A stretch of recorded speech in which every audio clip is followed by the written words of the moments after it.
oublie que tu as aucune chance et fonce. On sait jamais, sur un malentendu, ça peut marcher. C'est que voilà, moi je lâcherai pas, c'est que, on va produire ensemble, des t-shirts, des chaussettes, mais vous allez voir, dans 2 ans, 3 ans, 4 ans, les commandes vont grossir et si vous me faites confiance dès le début, on grossira ensemble, main dans la main. Bienvenue dans ce nouvel épisode du podcast Peace and Flow. Aujourd'hui, j'accueille Nicolas Valentin, fondateur de l'entreprise éco-responsable Le Colibri Frenchy.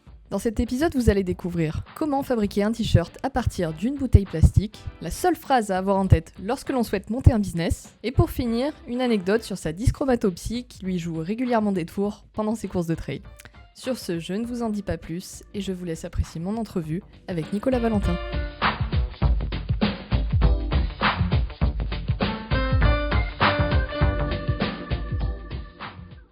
Bonjour Nicolas, merci d'avoir accepté mon invitation. Bonjour Elodie. Est-ce que je peux te laisser te présenter pour démarrer, s'il te plaît? Oui, bien sûr. Alors, Nicolas, j'ai 26 ans et je suis le créateur de la marque Le Colibri Frenchy. Ok. Est-ce que tu peux nous expliquer un petit peu, je dirais comment, avant de parler un petit peu de la, de la marque de sport, comment est né ton intérêt pour le sport? Raconte un petit peu ton histoire avec le sport et comment finalement t'en es venu à te prendre de passion pour le trail et la course à pied en particulier. Alors, l'histoire avec le sport, ça date depuis un petit moment déjà, depuis que je suis jeune, puisque mes parents et notamment mon père faisaient déjà beaucoup, beaucoup de sport.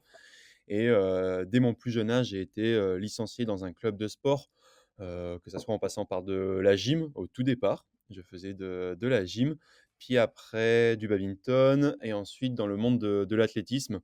Et c'est là où je suis resté un très long moment dans le monde de l'athlé, puisque j'ai fait après, du saut à la perche à plus ou moins haut niveau. Et du coup, voilà, c'est beaucoup, beaucoup d'athlétisme et c'est même d'ailleurs que là est partie l'aventure du Colibri Frenchy et qui m'a par la suite, mis de plus en plus au trail et à la course à pied, que maintenant je pratique, quotidiennement. Ok. Donc aujourd'hui, ça occupe un peu quelle place dans ta vie? Est-ce que c'est vraiment quelque chose qui est central, qui rythme vraiment ton quotidien? Est-ce que c'est plus un Heu, loisir ou est-ce que tu recherches un petit peu non, quand le même sport, ça rythme vraiment mon quotidien, tu vois? Là, on enregistre ce podcast, derrière, je vais aller courir et nager avec un copain. Non, je mets encore une place très importante, pour le sport, parce que du coup, moi, j'adore ça et puis, aussi tout simplement parce qu'on libère l'esprit en faisant du sport. C'est vrai qu'avoir une entreprise, c'est des fois pas toujours, facile. On fait des gros volumes horaires, enfin voilà, c'est des fois beaucoup aussi de contraintes et j'ai toujours choisi de me consacrer aussi, du temps, de me libérer pardon du temps pour le sport. Voilà, pour, évacuer, des fois le stress et puis pour, prendre du plaisir puisque je viens à la base quand même, du sport et ça fait toujours du bien de se défouler un petit peu. OK. Et au-delà du fait de se défouler, est-ce qu'il y a des choses que le sport t'apporte? Des enseignements que tu tires de ta pratique et qui te servent dans ta vie au quotidien? Le sport, je pense que ça cadre, beaucoup. En fait, voilà, je prends l'exemple du monde de l'athlétisme où j'ai fait des compétitions, voilà, au niveau, national. Ça cadre. Il y a des règles, à respecter, voilà, il y a un règlement, il y a tout un processus aussi, voilà, on n'est pas performant du jour au lendemain. On s'entraîne, on se forme, à être, performant et on le retrouve aussi dans le domaine de l'entrepreneuriat après, par la suite. Pareil, il faut apprendre à s'échauffer avant une compétition. Voilà, il y a plusieurs, choses qu'on met en place aussi, qu'on apprend dans le sport et qu'on va mettre en place, par la suite. Et puis après, c'est aussi le respect. Ça, j'y tiens, particulièrement. C'est que dans le monde de l'athlétisme, voilà, on a des juges, on a des personnes qui mettent en place, quand on fait du saut à la perche, qui mettent en place la barre pour pouvoir sauter, qui sont là pour donner le chrono, qui sont là pour noter les performances. Et ben, c'est de leur dire bonjour tout simplement aussi au départ et de les remercier puisque c'est des gens qui sont, bénévoles, qui sont pas obligés d'être là. Mais, sans eux, on ne pourrait pas réaliser de compétition et c'est pareil, voilà, dans le monde du trail, on attire, beaucoup, l'attention autour des bénévoles puisque sans bénévoles, il ne pourrait pas y avoir de course et on ne pourrait pas exercer du coup notre plaisir donc voilà, surtout faire attention à ça et bien les remercier. Ouais, je suis complètement d'accord. Qu'est-ce qui a fait que tu as pas poursuivi dans cette voie-là du sport de haut niveau? Sport de haut niveau, bah, c'était un choix entre, études et sport de haut niveau. Le monde de la perche, il y a pas beaucoup de perchistes qui en vivent à l'heure, actuelle, donc c'était relativement compliqué. Plus les études, ça a été, ouais, assez chaud à un moment donné. Je te cache pas que les blessures sont arrivées aussi, à ce moment-là. Enchaîner, pas mal de blessures, ça a été compliqué. Il y a eu pas mal de réflexions qui ont été, faites et du coup, bah, qu'est-ce que tu fais? Est-ce que tu te consacres vraiment au sport de haut niveau, bah, voilà et tu limites un petit peu les études. Voilà, c'était pas mal de réflexions, ça a pas mal, on va dire, réfléchi dans mon cerveau et finalement après j'ai pris la voie aussi au lieu du sportif de haut niveau, de continuer toujours le sport, mais aussi d'entraîner. Donc je suis passé en fait, du côté, entraîneur après, par la suite. Parce que j'ai toujours aimé ça, voilà, le fait, d'entraîner, le fait de partager des expériences et c'était toujours en lien avec le sport. Donc voilà, j'ai basculé un peu plus du côté, entraîneur après, par la suite. OK.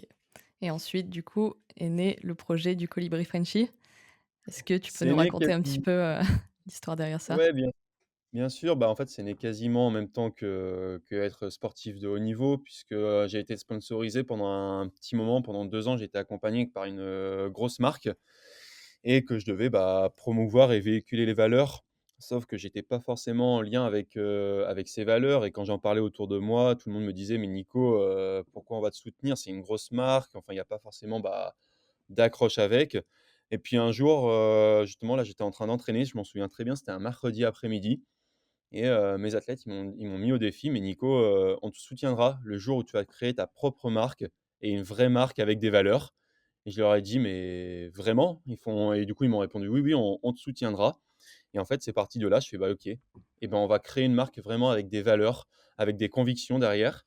Et ce qui était un petit peu drôle, c'est que c'était un mercredi après-midi et le dimanche qui a suivi le dimanche soir sur une émission, très connue sur M6, il y a eu un reportage sur les conditions de travail en Chine et l'industrie du sport. Et du coup, bon, bah, qu'est-ce qu'on a fait? On a échangé sur Instagram avec les athlètes, avec lesquels je coachais. Je leur ai dit: «Mais regardez l'émission». Et il y en a un, il m'a dit: «Mais qu'est-ce que tu attends? Faut vraiment que tu te bouges, faut vraiment qu'on fasse quelque chose». Et le lendemain, en fait, bah, j'ai pris mon ordi, j'ai pris, un bloc-notes, un stylo et j'ai commencé à chercher, à regarder ce qu'on pouvait faire. Et voilà, et l'aventure est partie un petit peu, de là. OK. C'est quand même pas anodin de créer une entreprise sur un coup de tête. Est-ce qu'il y avait des choses qui te prédisposaient à l'entrepreneuriat? Pas du tout. J'ai suivi un cursus, pour tout te dire, de STAPS pour être, professeur de PS. Donc voilà, dans le monde, du sport, j'ai pas fait d'école de commerce, je viens pas d'une famille qui ont créé, des entreprises ou quoi que ce soit.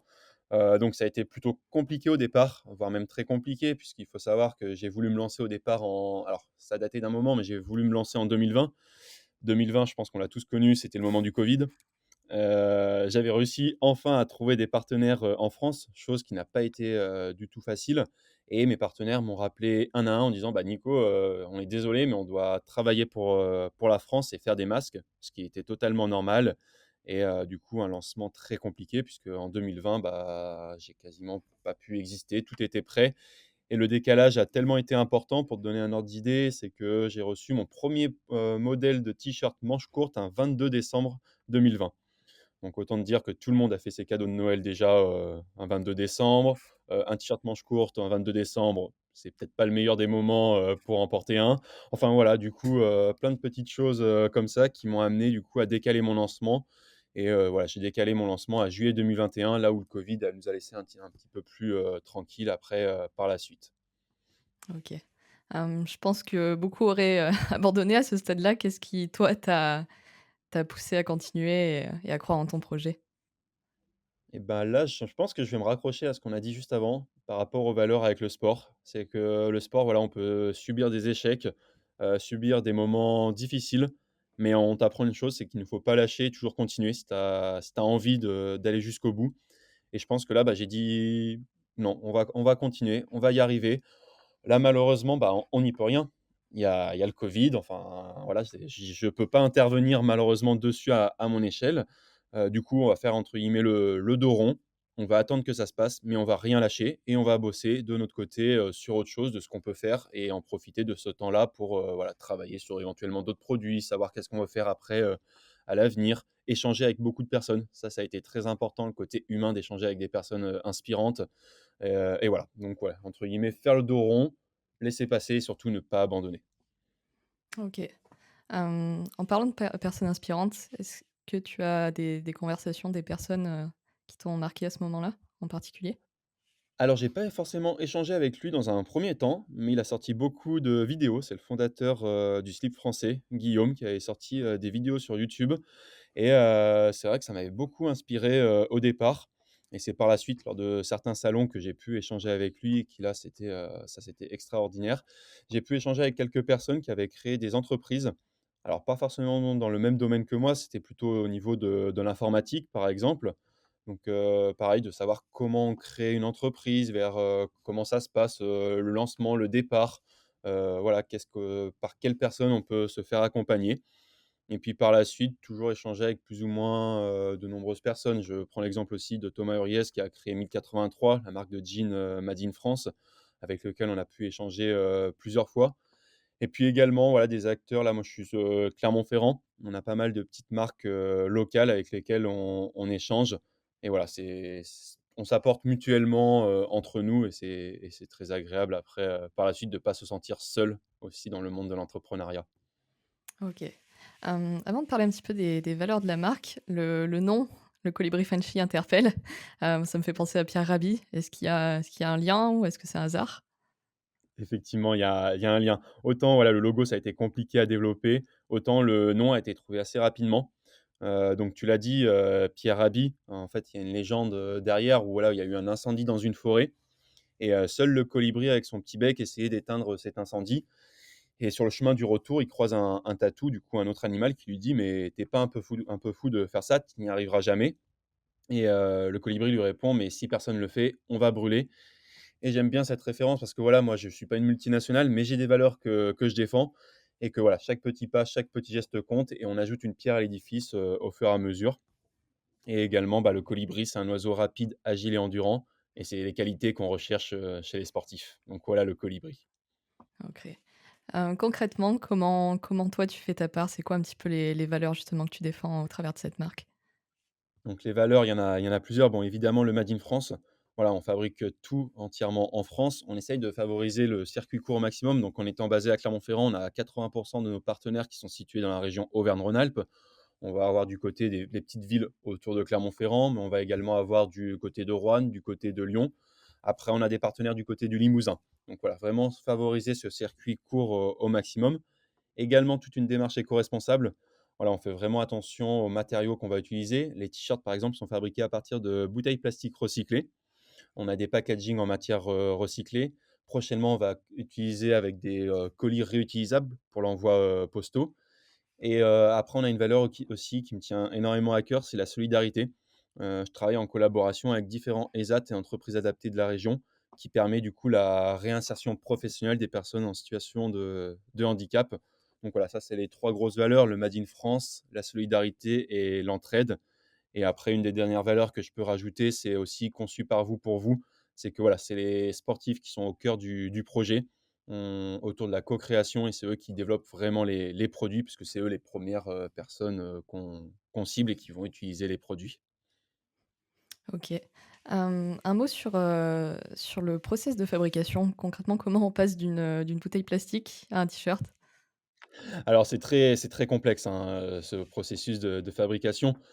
Pour donner vraiment une image, en fait, on récolte les bouteilles, plastiques qu'on va venir au départ un petit peu, broyer en petits copeaux, puis venir fondre, en fait, avec de la chaleur pour après venir étendre et tisser et donc on va faire un fil de polyester recyclé qu'on mélange avec de l'élastane, puisque pour un t-shirt de sport, faut mélanger avec de l'élastane et après du coup, on arrive avec des grosses, surfaces de tissu qu'on va venir après couper, façonner pour faire le t-shirt, par la suite. Donc l'avantage en fait de fabriquer avec, aussi les bouteilles, plastiques recyclées, c'est que ça apporte une certaine douceur au toucher. Là, on peut pas se rendre compte, bien sûr, à travers le podcast, mais voilà, ça apporte une certaine douceur, une certaine, légèreté du tissu qui est très agréable aussi, à porter par la suite. OK. Il existe, d'autres méthodes de fabrication de ce type-là, éco-responsables? Il existe plusieurs, méthodes, éco-responsables. On peut faire avec, aussi des matérières, pardon. des matières naturelles comme le ricin, comme le lin. Enfin voilà, il y a plusieurs personnes aussi, sur les déchets, marins. Il y a des personnes qui récupèrent également les déchets marins. Nous, on travaille, prochainement sur éventuellement de développer d'autres processus après, par la suite. OK. Concernant la co-création avec tes clients, concrètement, comment ça se passe? Eh ben, je vais prendre un exemple assez simple, on est en train d'y travailler, dessus. C'est qu'au départ, on fait pas mal de sondages et de questionnaires, voilà, pour le développement d'un produit. Je vais prendre l'exemple, de la brassière. La brassière, voilà, sondage, questionnaire. Qu'est-ce que vous recherchez dans une brassière? Donc là, c'est des questions, fermées et ouvertes à la fois. Donc on essaye de récupérer un maximum de données. Nous, suite à ça, on essaye de développer un prototype. Alors ça prend énormément de temps, hein. Là, je te dis, ça se passe sur, plusieurs mois, ça se fait pas en un claquement de doigts. Et là, par exemple, ça fait 2 semaines qu'on fait intervenir des premières res testeuses, du coup, pour le coup, qui viennent au travers, des bureaux. Voilà, essayer les produits. Donc au départ, dans un premier temps, l'essayer sans forcément courir. Premier retour, qu'est-ce que vous en pensez? Voilà, les femmes ont différentes, types de morphologie de poitrine, donc il faut essayer de correspondre à la plupart, des femmes. Donc voilà, pendant 2 semaines, on a fait venir pas mal de personnes au bureau pour les essayer. Donc là, ça va repartir en phase, de prototype pour faire des améliorations. Mais sinon, par la suite, en fait, on va avoir une deuxième vague où il y aura beaucoup plus de personnes, qui vont venir essayer. Donc là, on va solliciter à travers les réseaux sociaux où voilà, tu as envie de venir, viens essayer. Peu importe le niveau, que tu as en course à pied, en trail ou si tout simplement parce que tu es curieuse, mais viens justement ajouter une pierre à l'édifice, viens participer à ce produit et voilà, on développe le produit ensemble et au départ, voilà, c'est vraiment se concentrer sur la matière, par exemple sur le maintien d'une brassière, sur la respirabilité et après une deuxième phase où on va, travailler plus sur le design, par la suite. Voilà, quel design tu veux? Est-ce que tu veux plutôt une brassière noire? Est-ce que tu veux des couleurs claires? Qu'est-ce que tu recherches au niveau, du design? Donc voilà comment ça se passe, la co-création. Des fois, ça nous arrive aussi de le mélanger avec ce qu'on appelle un run du colibri. Voilà, on convie, ceux qui veulent venir à partager un petit moment, convivial. On va courir 5, 10, 15 kilomètres. On n'est pas là du tout pour la performance, mais plutôt pour, échanger et partager, des bons moments. Donc voilà, ça peut aussi se faire de cette manière-là. OK, autour de Clermont-Ferrand, du coup, j'imagine? C'est plus facile autour de Clermont-Ferrand, effectivement. On a quelquefois, on décale, ça va nous arriver là prochainement de décaler un petit peu ailleurs, mais dans un premier temps, ouais, autour de Clermont-Ferrand. OK. Si on revient un petit peu en arrière, donc tu nous as dit que le textile, le commerce, c'est pas du tout tes domaines de prédilection à la base. Concrètement, comment tu as fait pour lancer le projet, pour le financer? Parce que j'imagine qu'un business dans le dur, ça engendre des coûts. Donc comment tu as fait? C'est très compliqué. J'ai mis toutes mes économies, sur la table et beh, j'ai pris mon téléphone, et j'ai appelé pas mal d'essayer d'appeler des partenaires lesquels, arriveraient à accepter de travailler avec moi. Puis ma voiture pour me déplacer un petit peu dans la France, pour me présenter puisque, par téléphone, c'est bien, mais c'est vrai que j'aime beaucoup le contact aussi, humain. Donc voilà, mettre des économies, sur la table, prendre son téléphone, prendre sa voiture et aller, discuter avec les gens. C'est très compliqué puisque là, j'avais, tout juste, 21-22 ans au tout début. Donc très compliqué puisque quand tu arrives vers un partenaire qui te dit: «Mais qu'est-ce que tu veux faire, comme projet?» Tu lui expliques ton projet, il dit: «Ah ouais, mais moi j'y crois pas, ça va pas marcher». Ou alors il y en a qui te répondent: «OK, mais c'est des minimums de, 1 000-2 000-3 000 pièces minimum de commande». Tu dis: «Bah, ouais, mais non, moi je peux pas, enfin mes économies, c'est pas possible, là je pourrais pas, par la suite». Et en fait, au fur et à mesure, par, bouche à oreille et des contacts, il y a des partenaires qui ont décidé de nous faire confiance, qui ont accroché à mon projet et du coup, ces partenaires, en fait, ils sont là depuis le début et je travaille toujours avec eux, maintenant puisqu'ils m'ont fait confiance et eux, je sais que je les lâcherai pas, peu importe jusqu'où où on va arriver, mais voilà, c'est main dans la main qu'on a réussi et du coup, on avancera, comme ça par la suite. OK. Comme tu nous l'as dit, tu étais quand même très jeune à ce moment-là. Qu'est-ce qui fait que tu as réussi à les convaincre, à ton avis? Je pense, je rebondis encore sur le sport. C'est la détermination, la conviction. C'est que, OK, on s'est vu peut-être, au téléphone, on s'est vu après par la suite en physique, mais je t'ai relancé derrière et je sais pas, peut-être avec les mots que j'ai pu apporter, c'est que voilà, moi je lâcherai pas, c'est que, on va produire ensemble, des t-shirts, des chaussettes, mais vous allez voir, dans 2 ans, 3 ans, 4 ans, les commandes vont grossir et si vous me faites confiance dès le début, on grossira, du coup, ensemble, main dans la main. Ça a été très compliqué. Il y en a qui m'ont dit, «On n'y croit pas du tout, on ne te fait pas confiance, ça peut pas marcher, on voit pas comment ça peut, marcher». Mais il y en a qui ont décidé de prendre le pari et peut-être que j'avais une bonne bouille, je sais pas, peut-être que tu vois? Je sais pas, mais en tout cas, j'ai réussi à en convaincre certains et ça a permis, voilà, de se lancer après, derrière. OK. Donc tu nous as dit qu'il y a eu pas mal de de difficultés sur la route dans le Covid. Quand tu Mmh. regardes, dans le rétroviseur aujourd'hui, c'est quoi les choses ou la chose qui a été la plus difficile à gérer jusqu'à présent? Bah, le covid. Franchement, le Ouais. lancement au départ, ça a été très très compliqué. J'ai presque envie de te dire qu'on n'a jamais connu, une année, du moins j'ai jamais connu une année, «pleine» entre guillemets, «normale». Parce qu'il y a eu le covid. Après, on a eu le conflit, Ukraine, Moscou. Alors certes, tu vas me dire ça influe en rien, mais tous les médias parlaient de manière négative de ce conflit, comment ça va évoluer. Par la suite, il y a eu, aussi, l'augmentation du prix, de l'essence. Il y a eu la réforme aussi au niveau, des retraites. Là, à l'heure actuelle, il y a eu les agriculteurs. En fait, il y a jamais eu un contexte, favorable, aux dépenses et je pensais pas que ça allait avoir autant d'impact. Tu vois, je savais pas que le conflit, ukrainien-Moscou, enfin, ça allait avoir un impact, tel que sur la consommation, que les gens allaient faire beaucoup plus, attention. Je m'en rendais pas compte à mon échelle et quand tu échanges aussi avec, des marques, beaucoup plus grosses, et qui sont là, qui sont présentes depuis beaucoup plus, d'années. Elles le disent depuis le covid, il y a eu aussi un net ralentissement, les gens font beaucoup plus attention et en fait le contexte dans lequel tu vis tous les jours influe beaucoup aussi sur tes dépenses, sur la vie que tu vas mener, à côté et ça a été compliqué au départ puisque voilà, tu te prends la vague du covid, plus après toutes les différentes étapes et tu te dis: «Mais qu'est-ce qui se passe? Enfin, est-ce que j'ai fait le bon choix de me lancer? Qu'est-ce que je fais? Est-ce que j'arrête ou pas?» Mais voilà, le fait de continuer, de pas lâcher, de croire peut-être en son projet, après et d'avancer encore et encore. OK. Et à l'inverse, est-ce qu'il y a d'autres surprises, des bonnes surprises que tu as eues, des choses, que tu aurais jamais imaginées qui se sont produites? Oui, oui, oui, après, quand tu as des grosses boîtes, de niveau, national, voire même, international qui te contactent en disant, «Ah bah, écoutez, bonjour le Colibri, on a entendu parler de vous, et ben, on aimerait, collaborer avec vous, faire des t-shirts, ensemble». Et là, tu te dis: «Ah ouais, bah, c'est génial quand on n'est pas une grosse marque, mais il y a des gens qui font appel à toi». Ou alors quand tu reçois un message de certains, médias, nationaux qui te disent, «Bah, écoutez, là, dans 1 heure, on est dans vos locaux, on fait un reportage, sur vous. On adore ce que vous faites, on entend parler de vous, à droite et à gauche, on veut venir vous interviewer».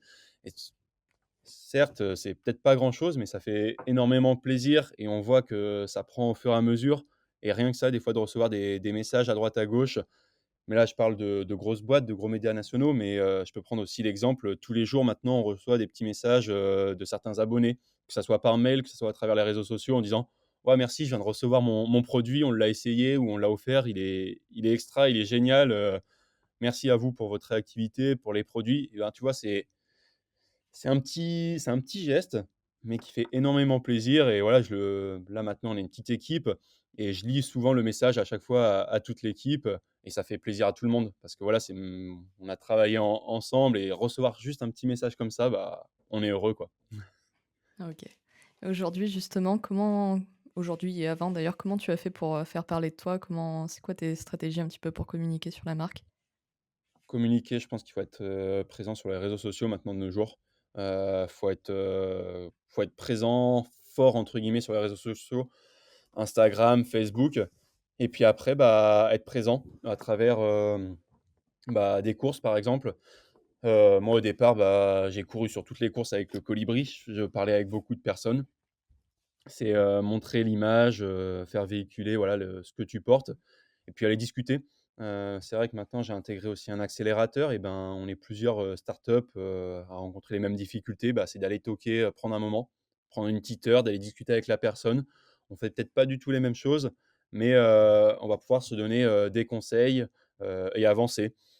Pareil, voilà, les testeurs, les testeurs, ils viennent, du coup, tester les produits, mais après, du coup, ils vont venir avec, peut-être une autre personne et ainsi de suite et on va parler et le bouche à oreille après va prendre, au fur et à mesure.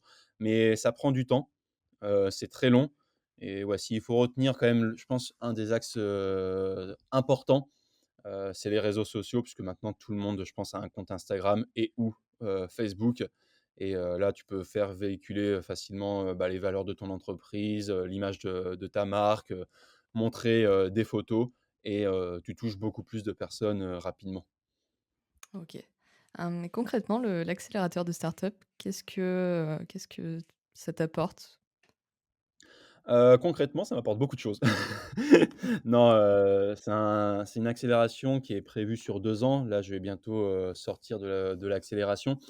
En fait, c'est un accompagnement pour pas que tu sois seul.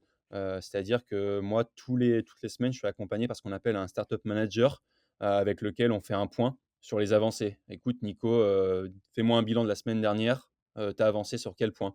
OK, cette semaine, tu vas avancer sur quoi? Quels sont les objectifs vers lesquels tu veux tendre?» C'est aussi un accompagnement toutes les semaines. On a des conseils, des interventions sur tout ce qui peut être du RH, du juridique, du financier, de la communication, enfin plein de thèmes auxquels moi je ne suis pas forcément expert, voire même il y en a quasiment aucun où j'étais expert et je ne suis pas encore expert sur tous les domaines. Mais voilà, de te donner des petits conseils, des petits tips, et de te former après, par la suite. Mais voilà, un accélérateur, c'est également ce qu'on appelle un board.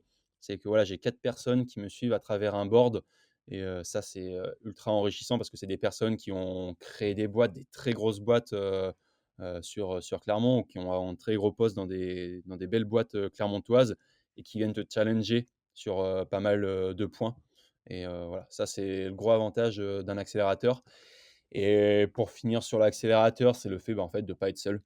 C'est que souvent quand tu crées ta boîte, tu vas bosser de chez toi. Tu vas être dans ton bureau, dans ton salon, hein. Je l'ai fait, ça. C'est compliqué des fois d'être tout seul et là, dans un accélérateur, il y a du monde, il y a toujours du monde. Si tu as un coup de mou, tu peux aller voir quelqu'un. Tu manges avec du monde aussi pour discuter, échanger et ça, c'est la force du collectif, on va dire, de pouvoir, échanger avec, énormément de monde. OK. Tu nous as dit qu'aujourd'hui, tu t'étais entouré d'une, petite équipe. Est-ce que tu peux nous dire un petit peu, combien vous êtes, dans l'entreprise et quel est le rôle de chacun? Ouais, bien sûr. Alors l'équipe, elle est constituée de Léo, Léo qui est, alternant, du coup, au sein du Colibri, avec un rôle, on va dire, double casquette, 70 voire même 80 dans le rôle de la communication et 20 sur, côté bras droit. Parce qu'en start-up, un alternant doit toucher un petit peu à tout, donc il touche aussi au développement produit, au développement, commercial. J'ai un CDD, d'une personne que j'ai pris de ma famille qui m'aide au niveau, comptabilité. La compta, c'est très important dans une start-up et par la suite, nous avons intégré aussi 2 stagiaires qui sont là, tout au long, de l'année et sur le pôle communication. Tu vois, on a beaucoup parlé, d'Instagram, des réseaux sociaux, on a 2 stagiaires aussi sur la communication. Donc voilà, une grosse partie, comme par la suite. Donc voilà, l'équipe, du coup, on est, 5 en tout, dans l'équipe, qui se construit petit à petit. Mais, je parle de ça, mais tu vois, c'est encore en octobre, 2023, j'étais tout seul. Ça s'est fait là, très très récemment. OK. Est-ce que tu peux développer un petit peu justement quel est ton rôle à toi? À quoi ressemble, concrètement une journée type, une semaine type? Et ben, on m'avait déjà posé la question et c'est vrai que c'est très dur de dire une journée type et mon rôle. Parce que je pense que je suis multicasquette. C'est-à-dire que, je travaille sur un développement produit, donc je travaille main dans la main avec, des stylistes, des modélistes. Je travaille sur le développement commercial, donc là, je prends la casquette, d'un commercial qui prend sa voiture et qui va voir, les magasins, les clubs. C'est le rôle aussi de manager puisque, du coup, maintenant j'ai un alternant, j'ai des stagiaires, donc il faut les guider, ils sont là aussi pour apprendre. Donc on va dire c'est multicasquette, par la suite. Après une journée type, ce que j'aime bien moi, je me lève très tôt le matin, je suis très tôt au bureau et le matin, c'est vraiment avancer sur les gros projets. Là, voilà, je fais très peu de rendez-vous, le matin. c'est avancer sur les projets. À la pause déjeuner, c'est manger avec toute l'équipe, faire un petit point, un petit bilan, voilà, passer un petit moment ensemble. Tu vois, je prends l'exemple, avec Léo, on aime bien faire une partie, de jeux vidéo, au moment de la pause, la pause déjeuner. Ça nous arrive aussi d'aller courir et l'après-midi, c'est plus les rendez-vous, visio, les rendez-vous en physique, voilà et d'avancer à ce niveau-là. Et après le soir, c'est bon, fin d'après-midi, refaire un point avec, toute l'équipe. Qu'est-ce qu'on a réussi à avancer sur la to do list? Qu'est-ce qu'il nous reste, à faire? Quelles sont les priorités, voilà, de demain et du reste de la semaine? Et c'est pas rare que, bah, après voilà, direction, la piscine ou direction, nos beaux volcans, d'Auvergne et on va courir. Donc c'est soit avec, des copains, soit même avec l'équipe, hein, puisque là dans l'équipe tout le monde est sportif. Donc on se dit: «Bah, allez, go, on coupe tout maintenant et on va partager un petit moment, tous ensemble de running». Et puis, après, bah, c'est parti, tu rentres chez toi. Bon après il arrive souvent aussi qu'il y ait des soirées, d'entrepreneurs auxquelles je participe. Donc ça repart des fois sur une soirée, d'entrepreneurs et c'est parti. Bah, tu te couches et le lendemain matin, on repart sur une journée, de bonne humeur et tôt. OK. Aujourd'hui, c'est quoi que tu préfères dans ton travail? Waouh! Question compliquée parce que c'est vrai que j'aime tout en fait. Non, mais je Mmh. me rends compte, que travailler sur le site internet, j'aime beaucoup. La communication, j'ai trouvé ça hyper plaisant. Développer les produits, bah, c'est extra parce que tu vois prendre forme un produit que toi t'imagines. Tu vas pas aller l'acheter à droite à gauche en disant: «Ah mince, j'aurais voulu ça, ça, ça». Là, tu développes vraiment le produit et tu vois la complexité, que c'est de réaliser un produit.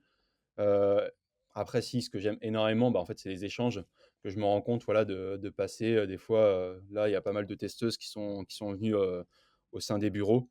Bah, on passe beaucoup de temps à échanger, et ça peut des fois dériver sur plein de sujets et c'est ça qui est ultra ultra intéressant, je pense. C'est l'aspect humain, c'est que tu rencontres énormément de personnes et puis tu rencontres tout type de profil. C'est que tu peux avoir la personne qui court juste pour se faire plaisir, mais tu peux avoir la championne de France de 100 kilomètres qui vient de donner son avis, avec qui, tu échanges et je trouve ça génial. Tu vois plein de personnes, donc ouais, là, on va dire quasiment quand même tout me plaît, mais l'aspect humain, les échanges avec les personnes avec lesquelles je travaille tous les jours, c'est ça qui me motive encore plus. OK. C'est quelque chose que tu as toujours eu en toi, ce fait de réussir à communiquer facilement avec les gens, d'être assez avenant? Ou c'est quelque chose qui est venu, avec, le colibri Mmh, Frenchy justement? j C'est venu petit à petit. C'est vrai que tôt dans ma jeunesse, mes parents m'ont toujours dit que j'étais, un petit peu seul dans mon coin, que j'avais beaucoup de mal à m'exprimer. Donc tu le vois de plus en plus, chez pas mal d'enfants, mais moi c'était ouais, c'était vraiment ce problème-là. J'avais vraiment du mal à m'exprimer, j'étais vraiment seul dans mon coin. Et je te disais tout à l'heure qu'en en off, quand on a parlé, donc j'ai fait en seconde, en fait, au lycée, je suis parti en section sport et ça me plaisait pas forcément l'enseignement général et c'est là où j'ai pris la décision de partir dans un lycée agricole. Donc j'ai pris la voie d'un lycée agricole et à travers le lycée agricole, j'ai eu beaucoup d'oraux à faire. Il y a eu beaucoup, de mise en pratique à faire, de beaucoup d'échanges avec des professionnels et c'est là où en fait, bah, j'ai pas eu le choix. C'était: «Bah, Nico, tu te donnes un un coup de pied aux fesses et là, va falloir, se libérer un petit peu plus» et c'est à partir de là où ça a aidé, ça nous en tout cas, ça m'a aidé à parler beaucoup plus facilement, mais c'était pas une chose non que j'ai eue, dès le départ. C'était très, très compliqué, au tout début. OK. Il y a d'autres, compétences, on va dire, que tu as appris, grâce à l'entrepreneuriat? Des compétences profondes de ce type-là? Compétences profondes, Ou savoir qualités vendre, d'ailleurs? savoir vendre des produits.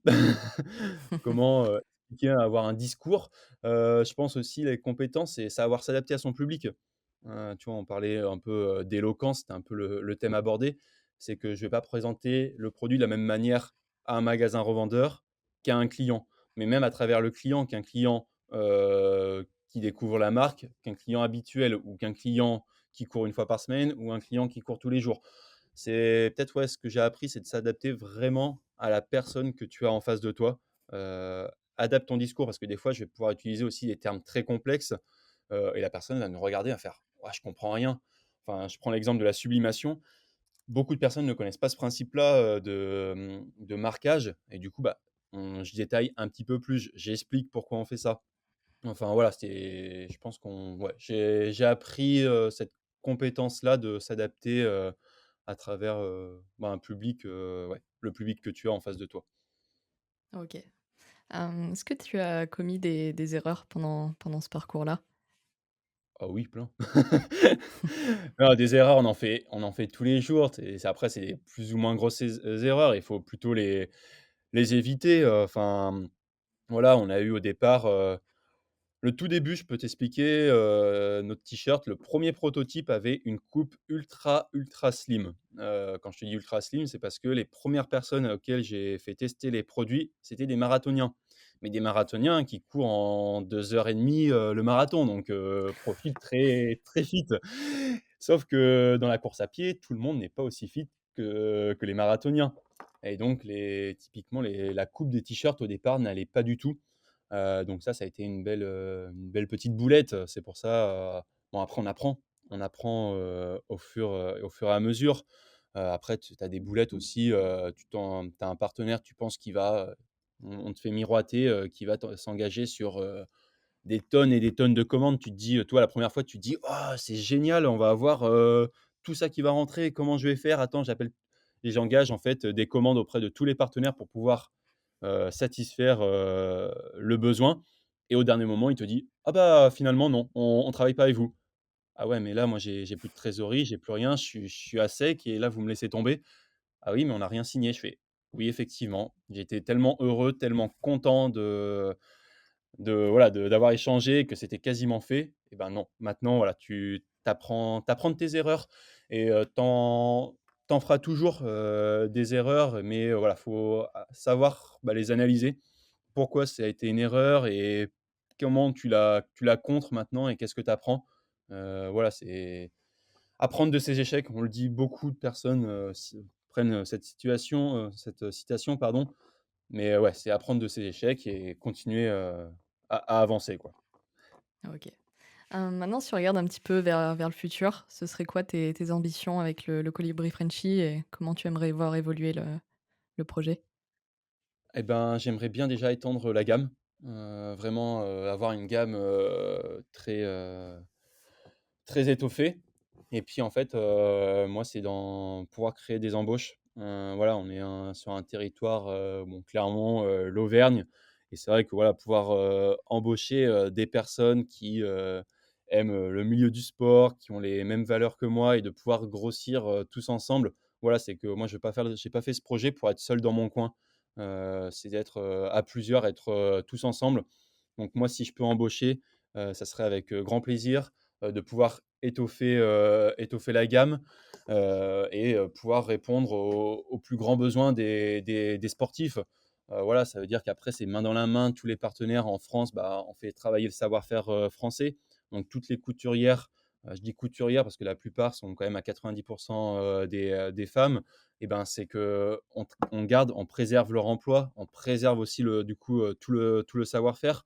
Tu vois, je disais dans l'intro, je travaille avec des ESAT et des entreprises adaptées. C'est de pouvoir, ces personnes-là qu'ils aient aussi, du travail, qu'on puisse les mettre, en avant et en valeur, qu'ils soient pas, délaissés. Donc voilà, c'est d'axer encore plus sur le côté vraiment humain, sans négliger le côté éco-responsabilité. C'est que bon, à l'heure actuelle, je suis encore, bien sûr, trop petit, mais ton t-shirt, un moment dans peut-être, 10-15 ans, tu vas te dire: «Ah, il me plaît moins» parce que, les goûts évoluent et ben, c'est peut-être de récupérer ton t-shirt et on peut le réutiliser et d'en faire un autre produit. On va pas recréer ce qu'on a déjà créé. Enfin voilà, d'avoir tout un écosystème, une écosécurité, qui peut être intéressant, quoi. OK. Aujourd'hui, c'est quoi le principal challenge pour toi pour, justement atteindre ces objectifs-là, que ce soit de recrutement, de croissance? Ah b là, ça va être côté financier qui va parler, c'est la casquette, du financier. Bah, non, après là, faut avoir les fonds. C'est voilà, pour embaucher, des personnes, même pour développer des prototypes, c'est beaucoup, d'argent. Donc là, le principal, frein, le principal besoin, ce serait vraiment, des fonds. Mais voilà, c'est toute, start-up, passe par là et voilà, faut pas lâcher, faut pas abandonner encore une fois et se dire: «Allez, on avance, on trouve des solutions» et voilà, c'est comme ça qu'on va réussir. OK. Parce que jusqu'à présent, tu as été uniquement en autofinancement? Jusqu'à présent, autofinancement, effectivement, oui. OK, et du coup, c'est quelque chose que tu aimerais développer, essayer de débloquer des fonds, potentiellement trouver des investisseurs qui pourraient t'aider dans le Bah, projet? c'est des réflexions là, tu vois, en ce moment, bah, ce soir, il y a qui veut être mon associé? Donc c'est vrai que c'est un peu le le thème. Non, je suis sollicité, plusieurs fois, j'ai été sollicité par des business angels, donc voilà, pour qu'ils intègrent, l'entreprise. Ça fait réfléchir, parce qu'eux, ils arrivent avec beaucoup, effectivement beaucoup d'argent, mais ils prennent des parts, dans l'entreprise. Tu es plus maître à bord, tu es plus solo. Donc bon, il y a des pour et des contre. J'ai pas encore tranché de mon côté. En tout cas, le côté qui a plus tranché pour l'instant, c'est que je ne fais rentrer personne dans l'entreprise. Est-ce que c'est un bon choix? Je sais pas. Seul l'avenir pourra nous le dire.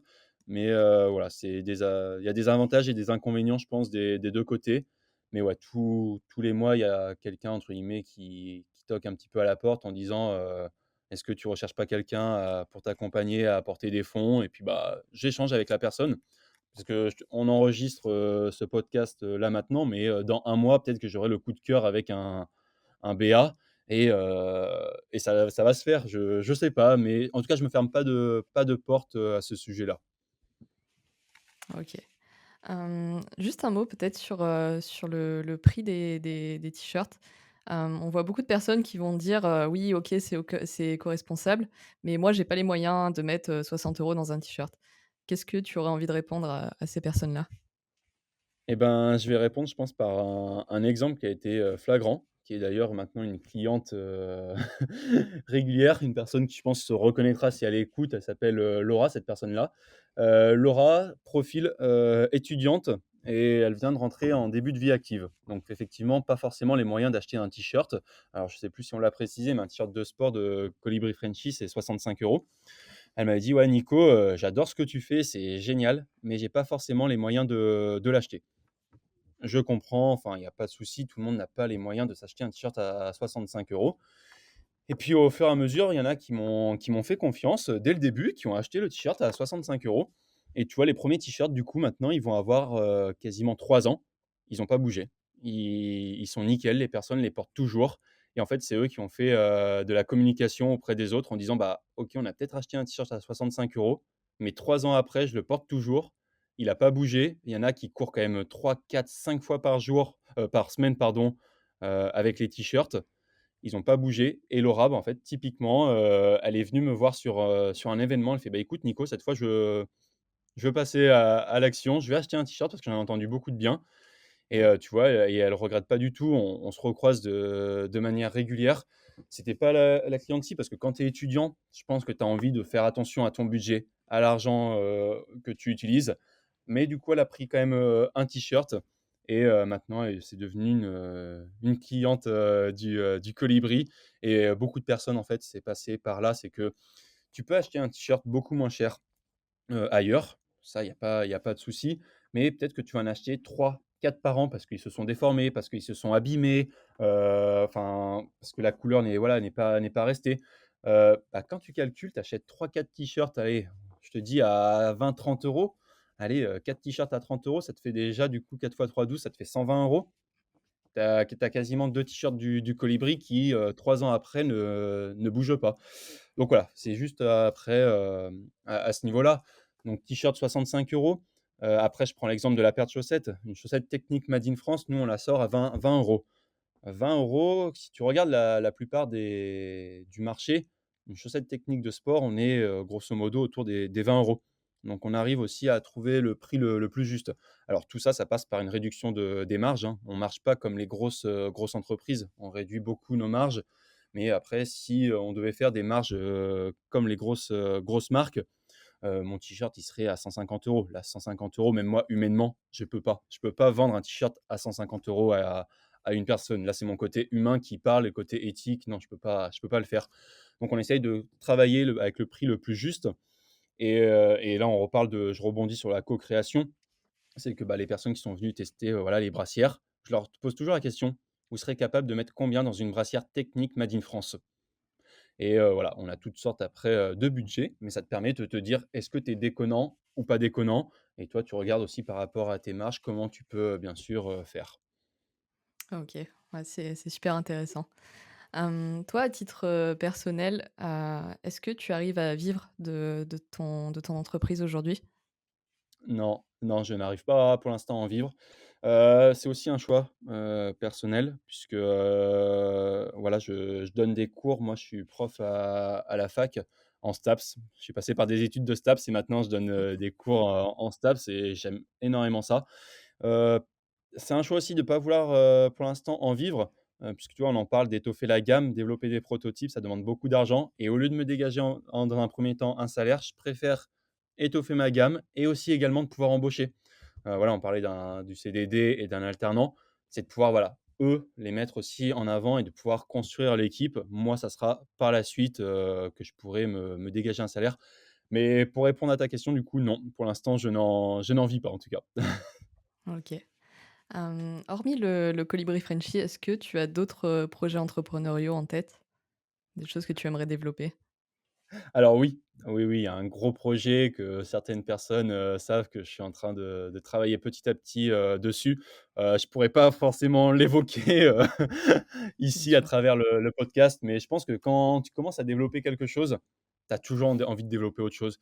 Tu t'éclates, tu sais pourquoi tu le fais, tu sais pourquoi tu te lèves le matin, pourquoi tu bosses et franchement, c'est ultra motivant. Tu as la pêche, tu as l'adrénaline, derrière, avec des hauts et des bas, hein, les montagnes russes de l'entrepreneuriat. Mais effectivement, ouais, il y a un petit projet qui commence à voir petit à petit, le jour, voilà, sur autre chose. OK. Avant de passer aux 3 questions de la fin, si, il y a un petit jeune, d'une vingtaine d'années qui nous écoute aujourd'hui, qui a envie de lancer sa boîte, qu'est-ce que tu as envie de lui dire? Alors, je vais prendre une citation d'un film, un petit peu, culte. Ça me fait rire beaucoup à chaque fois de l'utiliser, c'est: «Oublie que tu as aucune chance et fonce, on sait jamais, sur un malentendu, ça peut marcher». J'aime beaucoup utiliser cette citation parce que voilà, on va te mettre des bâtons dans les roues, on va te dire que tu y arriveras pas. J'ai rencontré ce genre de difficultés, mais franchement, mais oublie que tu as aucune chance, mais vas-y, fonce, fonce, fonce et franchement, la plupart du temps, si tu es motivé, si tu as la niaque, tu vas y arriver. C'est bats-toi, voilà, et cet esprit compétitif de vouloir te battre jusqu'au bout et voilà, ça, franchement, ça, c'est un petit conseil, un petit tips que je donne à tout le monde et voilà, Léo le sait très bien, je lui ai donné ce conseil-là. Les stagiaires qui sont passés à travers la boîte, il y en a même un en exemple que je peux citer, Guillaume. Voilà, je lui avais dit, je lui avais donné cette citation. Il a créé son entreprise dans la photo après, derrière. Donc, voilà et ça c'est génial de voir qu'ils t'ont peut-être un petit peu, écouté. Mais voilà, faut foncer et se battre jusqu'au bout, surtout si on croit en son projet. OK, c'est un beau message. C'est quel film? C'est Les Bronzés? C'est Les Bronzés, ouais. Ouais. Désolé, le film peut-être est pas mais la citation est belle, je trouve, C'est vrai. Pour terminer, du coup, j'ai 3 petites questions rapides à te poser. Donc la première, c'est est-ce qu'il y a un livre qui t'a particulièrement marqué durant ta vie? Et ben, manque de peau, je lis très peu. J'ai pas d'exemple, forcément sur les livres. Non, j'écoute beaucoup de podcasts, on va dire, je suis plus audio, Au que podcast, si tu lecture. veux. Heu, Podcasts, il y en a plein sur énormément, d'entrepreneurs, ou même dans la tête d'un coureur, par exemple.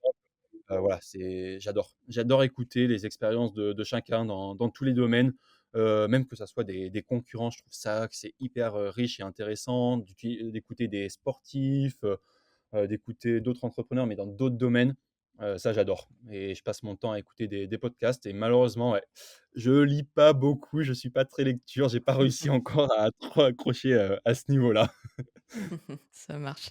2e question, quel est le souvenir que tu aimerais laisser derrière toi? C'est qu'on a réussi en fait à faire travailler un écosystème en France. Voilà, c'est que, on travaille main dans la main avec, différentes couturières. On est en train d'arriver à embaucher des personnes. C'est que voilà, en France, on a des savoir-faire, on a de la main-d'œuvre, c'est de défendre ce territoire français. C'est pour ça que j'ai voulu faire du Made in France. C'est pour ça que sur les produits, tu vois beaucoup de bleu, blanc, rouge. C'est de défendre, voilà, défendre sans être, bien sûr, à l'extrême, mais voilà, c'est de défendre un peu, le territoire, français, notre savoir-faire, nos emplois. Enfin voilà, c'est ça, j'aimerais bien laisser ça à travers l'entreprise après, par la suite. OK. Et toi, à titre, personnel? Bah, moi, c'est de réussir à construire une belle boîte avec, voilà, des produits qui correspondent vraiment aux sportifs. C'est que, voilà, tu as envie d'acheter un produit de sport, bah, au moins tu penses Colibri et peut-être que tu vas t'y retrouver. Est-ce que je veux un t-shirt ultra light, un peu plus épais et de pouvoir vraiment trouver un produit qui te corresponde, à toi. Donc voilà, de vraiment, voilà, réussir à faire vivre, cette boîte et puis après, c'est pour ça, là, j'en ai pas trop parlé, mais le projet à côté, c'est en lien bien sûr avec, l'entreprise, avec les valeurs que j'ai citées tout à l'heure et là, si j'arrive à mettre à bien ce projet et ben, là, ça serait un aboutissement de tout ça parce qu'on travaille encore plus sur l'éco-responsabilité et encore plus sur la solidarité et ça serait, ouais, le saint graal entre guillemets. OK. Et pour finir, est-ce qu'il y aurait une, petite anecdote de sport que tu aimerais nous partager? Alors oui, je peux t'en expliquer une.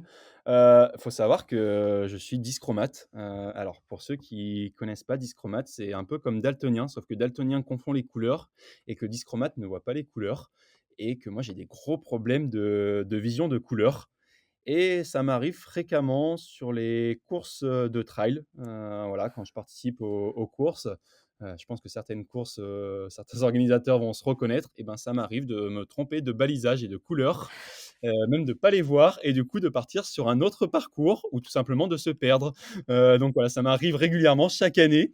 Je me perds sur les trails, sur les courses et je me retrouve un peu au milieu de nulle part où voilà, un trail de 16 bornes, il finit, par 25 kilomètres au final, le temps que je retrouve mon chemin. Enfin, voilà, c'est c'est fréquent chez moi de me perdre et du coup, ma famille, mon entourage, bon, bah, ils savent que s'ils me voient pas arriver dans un certain temps, bah, ils savent que je suis, à quelque part perdu, mais je retrouve toujours mon chemin au bout d'un moment, quoi.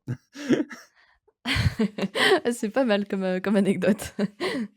Pour terminer, quels sont les liens que tu aimerais partager où les auditeurs pourraient te retrouver, pour ceux qui veulent en savoir plus sur toi et sur ce que tu Et fais? ben, retrouvez-nous sur notre site internet, donc il y a www.lecolibrifrenchy.fr, colibri avec des i et Frenchy avec un y. Voilà, on peut, vite faire une petite, faute d'orthographe ou tout simplement à travers les réseaux sociaux. N'hésitez pas à nous suivre à travers les réseaux sociaux puisque si vous voulez participer aux prochains, projets, aux prochains développements de produits, alors certes, vous ne pourrez peut-être pas les tester si vous n'êtes pas de Clermont-Ferrand ou de l'Auvergne, mais en tout cas votre avis compte et il est hyper important pour nous. Donc, bah, n'hésitez pas, à nous suivre et à rejoindre du coup la communauté. Ça marche, je partagerai tous les liens en description.